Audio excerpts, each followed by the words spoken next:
Grayson. Abram was still looking at me. His phone was still open on the table. I didn't know why, but I felt my hands turn cold. Say something, I said. Abram glanced down at the screen again. Then he let out a slow breath. I didn't win. The words dropped between us like a stone. My heart stopped. Not from joy, not from relief, but from something else. Are you sure? I asked. Abram turned the screen toward me. The email from the scholarship committee. We regret to inform you. I swallowed hard. So that means you still have a chance. He gave a small smile, but that smile didn't reach his eyes. I immediately opened my own email. Nothing new. No email. No result. Maybe they sent them at the same time, I said. Maybe, but Abram shook his head. I think they've already decided.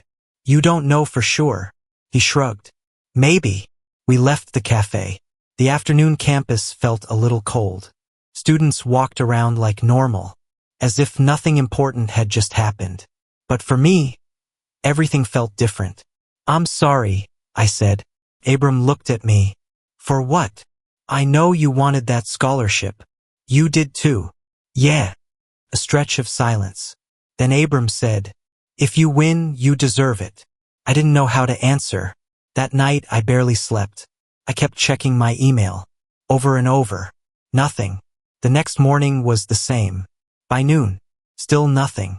Saturday afternoon, I was sitting in my dorm room when my phone buzzed. A new email. Zenda. Westbridge Global Media Fellowship Committee. My heart pounded so hard my ears rang. I opened it. My eyes scanned the first line, then stopped. Congratulations. I had won. I sat still for a few seconds. I didn't jump. I didn't shout. I just stared at the screen. I had wanted the scholarship since freshman year. I had worked 3 years for it. And now, I had it. But the first feeling in my chest wasn't joy. It was Abram. I called him. The phone rang twice. Grayson, Abram said. Yeah. I guess you got the email. I stayed silent for a few seconds. Yeah. Abram gave a quiet laugh. Congratulations. Thank you. But my voice didn't sound sure. He noticed immediately. You're not happy? I am happy. You don't sound like it. I exhaled. It's just. I wish we could have both won. Abram was silent for a few seconds. Then he said, I wish that too. We met that evening on the grass in the middle of campus. The air was cool. Lights from the buildings spilled onto the lawn. Abram was already sitting there when I arrived. He stood up. So it's official, he said. Yeah. New York. Yeah. We stood facing each other. Neither of us spoke for a few seconds. I'm proud of you, Abram said. I mean it. Thank you. I know you worked really hard. I looked at him. I'm proud of you too. Abram smiled faintly. I lost. You didn't lose. I did. It's just this year. He shrugged. Maybe. We sat down on the grass. A light breeze. The campus was quiet. I'm leaving in the summer, I said. How long? 6 months. Abram nodded. That's a long time. Yeah. A stretch of silence. Then Abram said, there's something I haven't told you. My heart beat faster. What? He looked at me. His eyes were very serious. That night in the editing room, when I said something was distracting me, I remember. Abram took a breath. That something was you. My heart almost stopped. I tried not to think about it, he continued. We were rivals. We were competing. But the more I worked with you, he smiled softly, the more I realized I liked you. The air between us became completely still. I know the timing is terrible, Abram said. You just won the scholarship. You're about to leave. But I didn't want to end this semester without saying it. He looked straight into my eyes. I like you, Grayson. My heart pounded wildly, because I had known it for a long time, but hearing him say it out loud made everything real and complicated. I looked at Abram. His gaze didn't waver. It just waited for my answer. And I realized This might be the most important moment of the semester. Maybe even more important than the scholarship. The night wind blew gently across the campus lawn. Abram was still looking at me. Golden light from the library building fell on his face, making it half bright, half shadow. I like you, Grayson. Those words still hung between us. My heart beat so hard I could feel it in my chest. I had imagined this moment many times, in the editing room, in the library, during late-night shoots. But when it actually happened, I didn't know what to say. Abram smiled softly. You don't have to answer right away. I don't want to make things awkward. No, I said. My voice was a little hoarse. It's not that. He waited. I took a deep breath. The thing is, I like you too. Abram blinked, as if he wasn't sure he heard correctly. What did you say? I said, I like you too. A stretch of silence. But this time, it wasn't heavy. Abram let out a slow breath. I wasn't expecting you to say that. Why? Because you just won the scholarship. I don't see how that's related. Abram smiled faintly. You're about to go to New York. Yeah. And I'm staying here. I looked at him. We still have a few months. Those words made Abram go quiet.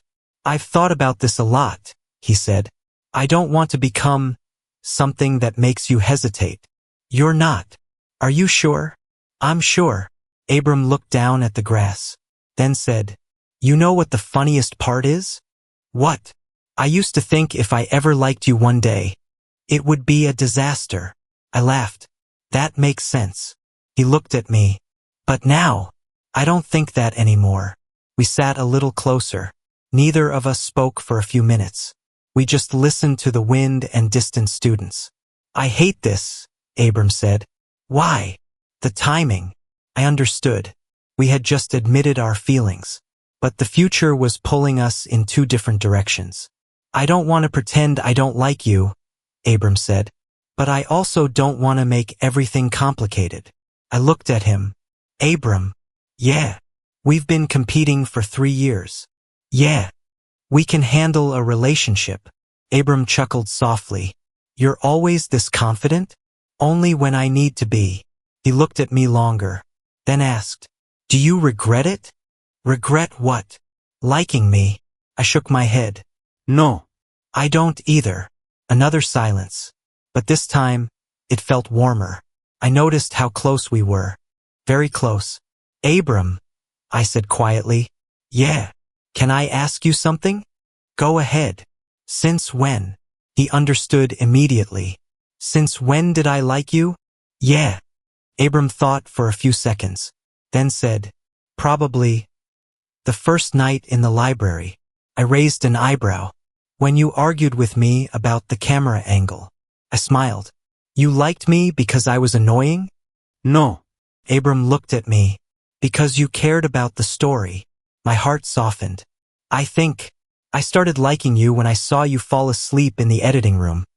I said. Abram laughed. Very romantic. I'm serious. You were watching me then. I wasn't. You were. I shook my head. Okay. Maybe. We laughed. But then silence returned. Abram looked at me. His eyes slowly traced my face. My heart started beating faster. I want to do something, he said softly. What? I'm not sure if I should. Why?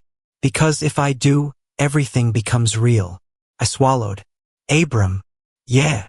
If you're thinking about kissing me. He froze. Then I'm not against it. Abram smiled softly. A real smile. You're always this direct? Only when I need to be. He leaned closer. My heart was racing. The distance between us was so small I could feel his breath. Abram, I whispered. Yeah. You're taking way too long. He smiled, then placed his hand on the back of my neck and kissed me. The first kiss was gentle, but enough to make the whole world disappear. No campus, no scholarship, no competition, only Abram. When we pulled apart, both of us were breathing hard. Abram smiled quietly. Okay. Okay, what? I get why I like you. I smiled. Because I kiss well? Don't get cocky. We sat together a while longer, not saying much, just enjoying the quiet. But in my head, one thought kept spinning. 3 more months. I would leave California, go to New York. And for the first time since receiving that scholarship email, I started wondering about something I had never thought about before. What would happen to us when I left? 3 months before I left. Sounded long, but when you know time is counting down, everything moves faster than you think. Abram and I didn't talk much about the future, at least not in the first week after that kiss. Instead, we did what we were best at. We pretended everything was simple, but the truth was, nothing was simple. For example, that Monday morning, I walked into advanced media strategy class. Rachel turned to me immediately. "You and Abram, what's going on?" I froze. "What do you mean?" "You walked in together. We worked on a project together." The project was already submitted. I didn't answer. Rachel narrowed her eyes. Oh, what? Nothing." Abram walked into class right then.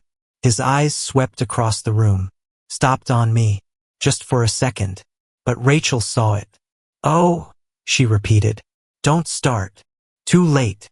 After class, Abram waited for me in the hallway. "Rachel knows," I said. "Knows what?" "I think she suspects." Abram shrugged. "I don't care." "Me neither."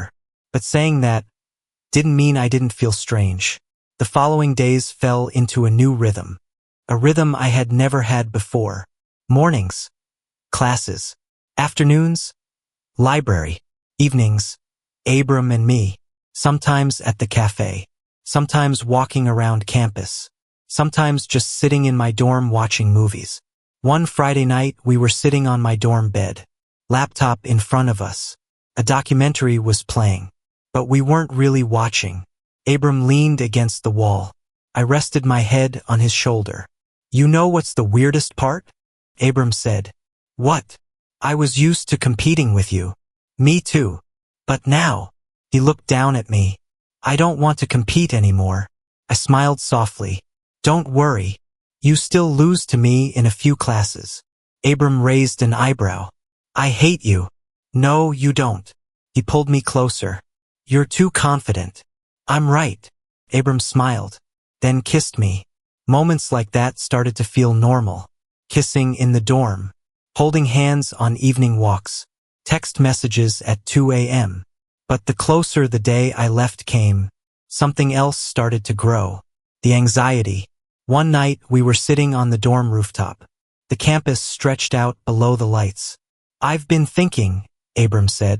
"That's dangerous." "I'm serious." "Okay." He looked toward the distant city. "You're going to love New York." "I hope so. You'll meet so many people." "I guess." Abram was silent for a few seconds. "I don't want to become someone you have to wait for." I turned to him. "Abram." "Yeah. You're not a burden." "I know. But the distance." "I know." We stayed quiet. Night wind blew across the rooftop. "I don't want to end things before you go," Abram said. "Me neither. But I also don't want us to pretend the distance won't be hard." I nodded. "Then we won't pretend." Abram looked at me. "You want to try?" "Ido." "Even if it might not be easy?" "I competed with you for 3 years. I think I can handle distance." Abram smiled. "Too confident." He took my hand. "Okay." "Okay what?" "We'll try." "Try what?" "A relationship. Between 2 people who used to be rivals." I smiled. "Sounds dangerous." "It definitely is." We sat on the rooftop a while longer, looking at the campus, the place where everything began, where we used to hate each other, compete against each other, and finally, fall in love. But no matter how hard I tried not to think about it, I still knew. The day I left California was getting closer, and when that day came, I would have to board the plane to New York, start a new life. The only question was whether Abram would still be part of that life. The day I left California came faster than I expected. 3 months passed in a rhythm that was both familiar and terrifying. Classes, assignments, evenings with Abram, and the invisible clock in my head, always counting down. The final week before my flight to New York, Westbridge campus began preparing for summer break. Students packed up their dorms. Suitcases appeared in the hallways. Everything felt like a small ending. But for me, it was a beginning. The night before my flight, Abram and I took one last walk around campus. We passed the library, the place where we shot our first scene. I remember that night, Abram said. The night you brought me coffee? You said you don't drink coffee. I still don't. Abram smiled. But you drank it that night. Because I was sleepy. Not because of me? I'm not giving you that honor. We kept walking, past the communication department editing room. The door was locked. I think this is where everything started, Abram said. Arguing about the camera angle? Yeah. I was still right. Abram shook his head. You never change. We reached the big lawn in the middle of campus. The place where Abram had told me he liked me. We sat down. Neither of us spoke for a few minutes. I hate goodbyes, Abram said. We're not saying goodbye. You're flying across the country. It's only 6 months. Abram looked at me. For me, that's a long time. I understood. Distance wasn't just a map. It was time, life, new things, new people. I'm scared of one thing, Abram said. What? You'll get to New York and realize the world is so much bigger. I know the world is big. You'll meet people who are better than me. I already have. I don't mean academically. I looked at him. Abram's face turned slightly red. Other people. I smiled softly. Abram. Yeah. Are you jealous of an entire city? Maybe. I shook my head. Listen. I turned to face him. You're the person who made me hate you so much I wanted to beat you at everything. Sounds very romantic. I'm not finished. From 3 years of competing. From all those late nights working. From every argument. I looked straight into his eyes. You're the only person who made me forget I had to win. Abram stayed silent. New York won't change that, I said. He let out a slow breath. I want to believe you. Then believe me. Abram looked at me for a few seconds, then smiled softly. Okay. Okay, what? I'll believe you.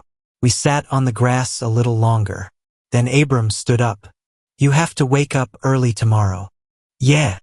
We walked back to the parking lot. Before my car, we stopped. Neither of us wanted to say the last words. Abram broke the silence. When you get to New York? Yeah. Send me the first video you shoot of the city. I will. And if you win any award, I'll say it's thanks to my old rival. Abram smiled. Old rival. Now you're my boyfriend.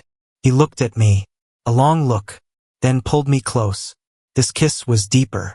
Slower. As if both of us knew we needed to remember this moment. When we pulled apart, Abram whispered, You know what the funniest part is? What? 3 years ago, I hated you. Me too. Now, he smiled. You're the person I least want to lose to. The next morning, I stood in the airport. Suitcase beside me. Phone in my hand. The last message from Abram. Don't forget to film that city. I replied. Only if you watch. 3 seconds later. Always. When the plane took off from California, I looked out the window. Westbridge campus was now just a memory. The place where I had learned. The place where I had competed. And the place where I had met the person who changed everything. He used to be my rival.